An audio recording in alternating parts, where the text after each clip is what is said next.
Hello everyone, welcome back. Hope you are doing good. இன்னைக்கு இந்த வீடியோவில் நம்ம டே 7 கிளாஸ் பார்க்க போகிறோம்.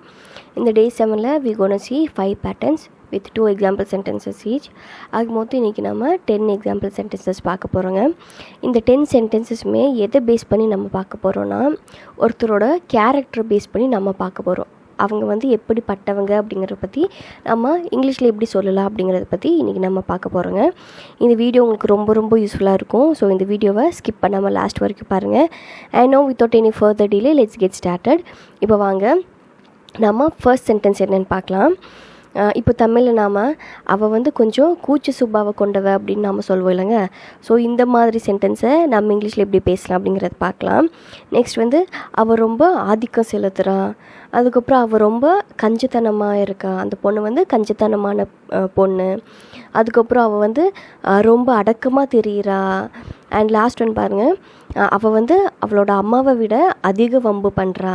ஸோ இந்த மாதிரி சென்டென்சஸ் எல்லாத்தையும் நம்ம இங்கிலீஷில் எப்படி பேசலாம் அப்படிங்கிறத பற்றி பார்க்கலாங்க. இப்போ வாங்க நம்ம இந்த ஃபர்ஸ்ட் பேட்டர்னோட சென்டென்ஸ் என்னென்னு பார்க்கலாம். அவள் கொஞ்சம் கூச்ச சுபாவம் கொண்டவள். அவள் கொஞ்சம் கூச்ச சுபாவம் கொண்டவள். இந்த சென்டென்ஸை நம்ம இங்கிலீஷில் எப்படி சொல்லலாம் அப்படின்னா she is a bit shy அப்படின்னு நம்ம சொல்லுங்க. இப்போ இந்த செகண்ட் சென்டென்ஸை பாருங்கள். அவள் சற்று குறுகிய மனப்பான்மை கொண்டவள். அவள் கொஞ்சம் குறுகிய மனப்பான்மை கொண்டவ அப்படிங்கிறத இந்த சென்டென்ஸை she is a bit short tempered அப்படின்னு நம்ம சொல்லுங்க. ஸோ இந்த ஃபர்ஸ்ட் பேட்டர்னில் அவள் கொஞ்சம் அப்படின்னு நம்ம சொல்லுவோம் இல்லைங்க. அவள் கொஞ்சம் கூச்ச சுபாவம் ஆர் அவள் கொஞ்சம் இந்த குறுகிய மனப்பான்மை இந்த மாதிரி அவள் கொஞ்சம் அப்படின்னு நம்ம சொல்லுவோம் இல்லைங்க தமிழில். அதுக்கு தான் நம்ம ஷீ இஸ் அ பிட் அப்படிங்கிற இந்த ஃப்ரேஸை நம்ம யூஸ் பண்ணோம். இதுதான் நம்ம இன்றைக்கி பார்த்தா இந்த ஃபர்ஸ்ட் பேட்டர்ன். இப்போ வாங்க நம்ம செகண்ட் பேட்டர்ன் என்னென்னு பார்க்கலாம். செகண்ட் ஒன் பாருங்கள். அவள் மிகுதியான பாதுகாப்பாவள். அவள் ரொம்ப பாதுகாப்பாக பார்த்துப்பா. அவள் அவளோட கிட்ஸை ரொம்ப பாதுகாப்பாக அவள் பார்த்துப்பா. ஸோ இந்த சென்டென்ஸை நாம் இங்கிலீஷில் எப்படி சொல்லலாம் அப்படின்னா ஷி இஸ் ஓவர் ப்ரொடெக்டிவ் அப்படின்னு நம்ம சொல்லுங்க. நெக்ஸ்ட்டு பாருங்கள், அவள் மிகுதியான ஆதிக்கம் செலுத்துகிறாள். அவள் மிகுதியான என்னென்னா ரொம்ப அவள் ஆதிக்கம் செலுத்துகிறா அப்படிங்கிற இந்த சென்டென்ஸை நம்ம இங்கிலீஷில் எப்படி சொல்லலாம் அப்படின்னா ஷி இஸ் ஓவர் டாமினேட்டிங் அப்படின்னு சொல்லுங்க. நம்ம எப்போல்லாம் தமிழில் அவள் ரொம்ப பாதுகாப்பாக இருப்பா, இல்லாட்டி ஆதிக்கம் செலுத்துகிற இந்த மாதிரி அவள் ரொம்ப அப்படின்னு நம்ம தமிழில் சொல்வோமோ அப்போ இங்கிலீஷில் ஷி இஸ் ஓவர் அப்படிங்கிற இந்த ஃப்ரேஸ் யூஸ் பண்ணி நம்ம சென்டென்ஸை ஃப்ரேம் பண்ணிக்கலாம். ஓகே, இதுதான் நம்ம பார்த்தா இந்த செகண்ட் பேட்டர்ன். இப்போ வாங்க நம்ம தேர்ட் பேட்டர்னும் அதோட எக்ஸாம்பிளும் பார்க்கலாம். இந்த தேர்ட் பேட்டர்னோட ஃபர்ஸ்ட் சென்டென்ஸ் என்ன அப்படின்னா அவள் சிரிக்கும் பொண்ணு. அப்போ சிரிக்கிற பொண்ணு. இந்த சென்டென்ஸை நம்ம இங்கிலீஷில் எப்படி சொல்லலாம் அப்படின்னா she is a giggling sort of girl அப்படின்னு நம்ம சொல்லணும். எப்போவுமே ஒரு கேரக்டரை பற்றி சொல்லும்போதோ இல்லை அந்த கேரக்டர் எப்படிப்பட்ட டைப் அப்படிங்கிறத பற்றி நீங்கள் சொல்லும்போதோ இங்கிலீஷில் இந்த சார்ட் ஆஃப் அப்படிங்கிற இந்த ஃப்ரேஸை யூஸ் பண்ணி நீங்கள் சொல்லலாம். இந்த சென்டென்ஸில் நாம் அந்த பொண்ணு எப்படிப்பட்ட பொண்ணுன்னு சொல்லியிருக்கோம், அவள் சிரிக்கிற பொண்ணு அப்படின்னு நம்ம சொல்லியிருக்கோம். இந்த சிரிப்புக்கு இங்கிலீஷில் நம்ம கிக்லிங் அப்படிங்கிற இந்த வேர்ட் நாம் யூஸ் பண்ணுவோம். ஸோ அதனால தான் இந்த சென்டென்ஸில் she is a giggling sort of girl அப்படிங்கிற இந்த ஃப்ரேஸை நம்ம யூஸ் பண்ணியிருக்கோம். ஓகே, இந்த செகண்ட் சென்டென்ஸை பாருங்கள். அவள் ஒரு கஞ்சத்தனமான பொண்ணு. இங்கே அந்த பொண்ணு எப்படிப்பட்ட டைப்புன்னு நம்ம சொல்லியிருக்கோம், அவள் ஒரு கஞ்சத்தனமான பொண்ணு அப்படின்னு. ஸோ இந்த சென்டென்ஸ்க்கு நம்ம அந்த சார்ட் ஆஃபை வச்சு நம்ம இங்கிலீஷில் எப்படி ஃப்ரேம் பண்ணலாம் அப்படின்னா she is a stingy sort of lady அப்படின்னு நம்ம சொல்லுங்க. இங்கே ஸ்டிஞ்சி அப்படின்னு என்னென்னா கஞ்சத்தனமான அப்படிங்கிறது நம்ம ஸ்டிஞ்சி அப்படிங்கிற இங்கிலீஷ் வேர்டு யூஸ் பண்ணுவோம். சார்ட் ஆஃப் அப்படின்னு என்ன, அவள் எப்படிப்பட்ட பொண்ணு அப்படிங்கிற சொல்கிறதுக்கு இந்த சார்ட் ஆஃப் யூஸ் பண்ணியிருக்கோம். ஸோ இந்த தேர்ட் பேட்டர்னில் நம்ம பார்த்தது என்னென்னா சார்ட் ஆஃப் அப்படிங்கிறது எப்போ நம்ம யூஸ் பண்ணோம் அப்படின்னா நம்ம ஒருத்தரோட டைப்பை பற்றியோ இல்லை அவங்க எப்படிப்பட்டவங்க அப்படிங்கிறத பற்றி சொல்கிறதுக்கும் நம்ம இங்கிலீஷில் இந்த சார்ட் ஆஃப் அப்படிங்கிற ஃப்ரேஸை நம்ம யூஸ் பண்ணுவோம். ஓகே, இப்போ வாங்க நம்ம நெக்ஸ்ட் பேட்டர்ன் என்னென்னு பார்க்கலாம். ஸோ இந்த பேட்டர்னில் நம்ம யூஸ் பண்ணியிருக்கிற ஃப்ரேஸ் என்னென்னா ஷீ லுக்ஸ் வெரி. இந்த ஷீ லுக்ஸ் வெரி அப்படிங்கிற இந்த ஃப்ரேஸ் நம்ம எப்போ யூஸ் பண்ணோம் அப்படின்னா, நம்ம எப்போல்லாம் மற்றவங்களுக்கு ஒரு காம்ப்ளிமெண்ட் கொடுக்குறோமோ, ஃபார் எக்ஸாம்பிளுக்கு அவள் வந்து ரொம்ப அழகாக தெரிகிறா, அவள் வந்து ரொம்ப இன்டெலிஜென்ட்டாக தெரிகிறா, இந்த மாதிரி அவங்கள வந்து நம்ம இப்படி தெரிகிறா அப்படின்னு நம்ம சொல்வோம் இல்லைங்க.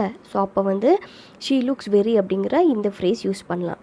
இப்போ இந்த சென்டென்ஸ் எடுத்தோன்னா நம்ம வந்து அவள் வந்து என்னவா தெரிகிறான்னு சொல்லியிருக்கோம், அவள் வந்து கண்ணியமாக தெரிகிறா அப்படின்னு நம்ம சொல்லியிருக்கோம். ஸோ அதனால தான் இந்த சென்டென்ஸில் ஷீ லுக்ஸ் வெரி டிக்னிஃபைடு அப்படிங்கிற இந்த ஃப்ரேஸ் யூஸ் பண்ணி நம்ம சென்டென்ஸ் மேக் பண்ணியிருக்கோம். இப்போ இந்த செகண்ட் சென்டென்ஸை பாருங்கள். அவள் மிகவும் அடக்கமாக தெரிகிறாள். அவள் வந்து எப்படி தெரிகிறா, அவள் வந்து அடக்கமாக தெரிகிறா. ஸோ இந்த சென்டென்ஸில் நம்ம வந்து அப்படியே ஷீ லுக்ஸ் வெரி அப்படிங்கிற இந்த ஃப்ரேஸ் யூஸ் பண்ணி எப்படி சொல்லலாம், she looks very subdued, she looks very subdued அப்படின்னு நம்ம சொல்லலாம். இங்கே வந்து சப்டியூட் அப்படிங்கிற வார்த்தைக்கு அர்த்தம் என்னென்னா அடக்கமாக இருக்கிறதுக்கு தான் சப்டியூட் அப்படிங்கிற இந்த இங்கிலீஷ் வேர்ட் நம்ம யூஸ் பண்ணுறோங்க. ஓகே, ஸோ இந்த 4th பேட்டர்னில் நம்ம எடுத்துருக்கிற ஃப்ரேஸ் என்னென்னா ஷீ லுக்ஸ் வெரி அப்படிங்கிறது தான். இந்த ஷீ லுக்ஸ் வெரி எப்போ யூஸ் பண்ணுவோம், நம்ம எப்போல்லாம் நம்ம மற்றவங்களுக்கு ஒரு காம்ப்ளிமெண்ட் கொடுப்போமோ அப்போ வந்து நம்ம இந்த ஃப்ரேஸ் யூஸ் பண்ணி நாம் அவங்களுக்கு காம்ப்ளிமெண்ட் கொடுக்கலாம். ஓகே, அப்போ வாங்க நம்ம 5th பேட்டர்னோட ஃபர்ஸ்ட் சென்டென்ஸ் என்ன அப்படின்னா, அவள் தன் சகோதரனை விட புத்திசாலி. அவள் வந்து அவளோட பிரதரை விட புத்திசாலி. இந்த சென்டென்ஸை இங்கிலீஷில் நம்ம எப்படி சொல்லலாம் அப்படின்னா, she is more intelligent than her brother. She is more intelligent than her brother அப்படின்னு சொல்லுங்க. இந்த சென்டென்ஸில் நம்ம வந்து யூஸ் பண்ணியிருக்கிறது கம்பேரிட்டிவ் டிகிரி. கம்பேரிட்டிவ் டிகிரி அப்படின்னு என்னென்னா, எப்போல்லாம் நம்ம ஒரு அட்ஜெக்டிவையோ இல்லை ஒரு அட்வர்பியோ நம்ம வந்து டிஃப்ரென்ஸ் காமிக்கிறோமோ அப்போ வந்து நம்ம அதை வந்து கம்பேரிட்டிவ் டிகிரி அப்படின்னு சொல்லுவோம். ஸோ இந்த சென்டென்ஸில் நம்ம வந்து யூஸ் பண்ணிருக்கிற ஃப்ரேஸ் என்னென்னா ஷீ இஸ் மோர் தேன் அப்படிங்கிறது. அப்படின்னு என்ன அப்படின்னா அவள் வந்து அதிகம் அப்படிங்கிற அர்த்தம். ஓகே, இப்போ இந்த செகண்ட் சென்டென்ஸை பாருங்கள். அவள் அம்மாவை விட அதிக வம்பு செய்கிறாள். அவள் வந்து அவளோட அம்மாவை விட ரொம்ப வம்பு பண்ணுறா அப்படின்னு நம்ம சொல்லுவோம் இல்லைங்க. இந்த சென்டென்ஸை நம்ம எப்படி இங்கிலீஷில் சொல்லலாம் அப்படின்னா, she is more fuzzy than her mother. She is more fuzzy than her mother அப்படின்னு நம்ம சொல்லுங்க. ஸோ இங்கே வந்து ஷீ இஸ் மோர் அப்படின்னு என்னன்னா அவள் வந்து அவளோட அம்மாவை விட அப்படிங்கிற அர்த்தம். அண்ட் இங்கே வந்து ஃபஸின்னு நம்ம வேர்ட் பார்த்துருக்கோம் இல்லைங்க. இந்த ஃபஸி அப்படின்னு என்னன்னா வம்பு அப்படிங்கிற அர்த்தங்க. Okay, and that is all for today. இன்றைக்கி வந்து நம்ம பார்த்து இந்த 5 ஃப்ரேஸுமே உங்களுக்கு ரொம்ப யூஸ்ஃபுல்லாக இருக்கும்னு நினைக்கிறேன். And I'll just wrap up with quick glance. இன்றைக்கி நம்ம பார்த்த அந்த ஃபர்ஸ்ட்டு ஃப்ரேஸ் என்ன, ஃபர்ஸ்ட் பேட்டர்ன் என்னென்னா ஷீ இஸ் அ பிட் அப்படின்னு. ஷீ இஸ் அ பிட் அப்படின்னா அவள் கொஞ்சம் அப்படிங்கிற அர்த்தம். நெக்ஸ்ட் வந்து ஷீ இஸ் ஓவர்ன்னு பார்த்தோம். அதுக்கப்புறம் சார்ட் ஆஃப் அப்படின்னா நம்ம வந்து எப்படிப்பட்ட டைப் இல்லாட்டி எந்த வகையான அந்த மாதிரி தமிழில் நம்ம மென்ஷன் பண்ணுறப்போ நம்ம சார்ட் ஆஃப் அப்படிங்கிற இந்த ஃப்ரேஸ் யூஸ் பண்ணலாம். அண்ட் நம்ம 4th என்ன பார்த்தோம் அப்படின்னா ஷீ லுக்ஸ் வெரி அப்படிங்கிற இந்த ஃப்ரேஸ் பார்த்தோம். அப்படின்னு என்னென்னா அவள் ரொம்ப அப்படிங்கிற அர்த்தம். நெக்ஸ்ட் வந்து ஷீ இஸ் மோர் தேன் அப்படின்னு இந்த லாஸ்ட் ஃப்ரேஸ் நம்ம பார்த்தோங்க. அண்ட் இது கூட நம்ம வந்து இன்றைக்கி நம்ம 6 vocabulary பார்த்தோம். அதில் ஃபர்ஸ்ட் ஒன் என்னென்னா ப்ரொடெக்டிவ் அப்படின்னு என்னென்னா பாதுகாப்பு அப்படிங்கிற அர்த்தம். நெக்ஸ்ட்டு டாமினேட்டிங் அப்படின்னு என்னென்னா ஆதிக்கம் செலுத்துறது. அண்ட் அதுக்கப்புறம் என்ன பார்த்தோன்னா டிக்னிஃபைடு அப்படின்னு என்னென்னா கண்ணியமாக இருக்கிறது, டிக்னிஃபைடு அப்படின்னு நம்ம சொல்வோம். அண்ட் நெக்ஸ்ட் வந்து என்னென்னா சப்டியூட் அப்படின்னு என்ன பார்த்தோம், நம்ம அடக்கமாக இருக்கிறத வந்து நம்ம சப்டியூட் அப்படின்னு நம்ம சொல்வோம். நெக்ஸ்ட் வந்து 5th நம்ம என்ன பார்த்தோம் அப்படின்னா கிக்லிங் அப்படின்னு என்ன சிரிக்கிறதுக்கு வந்து நம்ம கிக்லிங் அப்படின்னு நம்ம சொல்வோம். அண்ட் லாஸ்ட்டாக நம்ம என்ன பார்த்தோன்னா ஸ்டிஞ்சி அப்படின்னு என்னென்னா கஞ்சத்தனமானவங்களை நம்ம வந்து ஸ்டிஞ்சி ஃபெல்லோ அப்படின்னு நம்ம சொல்லுவாங்க. And that's all for today. இன்றைக்கி பார்த்தது எல்லாமே உங்களுக்கு யூஸ்ஃபுல்லாக இருக்குன்னு நினைக்கிறேன். இதே மாதிரி டே 8 நம்ம பார்க்கலாம். Until then thank you, happy learning.